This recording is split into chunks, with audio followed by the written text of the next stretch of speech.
Мына Ичкен көпүрөсүнөн өттүк. Азыркы Калмак көчөсүнө түшкөн табыз. Мына Жайыт комитетинин Жайытка тиешелүү погрузчигинен баштадык.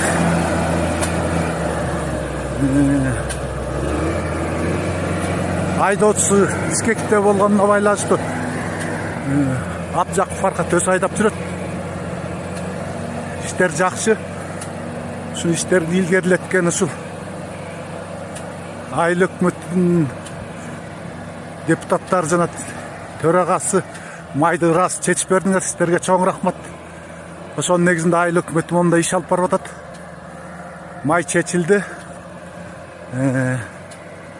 Мында элдин көйгөйүн чечип атабыз. Бул жер кар өтө эле калың экен.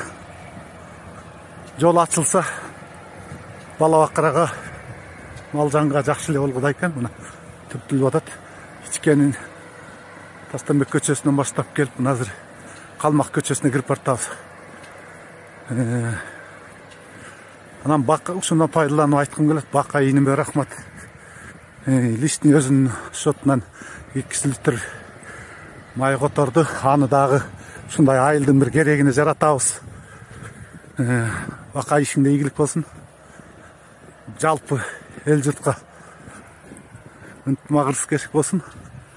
Ынтымак болсо баары чечилет. Мына буюрса жакшы.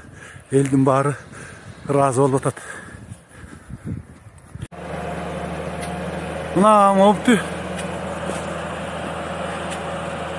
көчөнү түртүп башталды. Жайыт комитетинин погрузчиги менен Жайыт комитетинин төрагасы Абжаков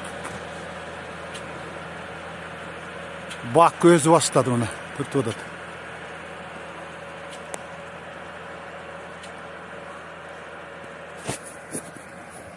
Эми кичине да болсо ушул жолубуз ачылса, могу бала бакыранын басканына, турганына, мал сал өткөнүнө жакшы эле болот окшойт. Азыр майды жакшылап куюп алып туруп, болгон тик көчөлөрдү, анан эки алдыңкы көчөнү түртөбүз. Центральный көчөнү болсо грейдер келе атат.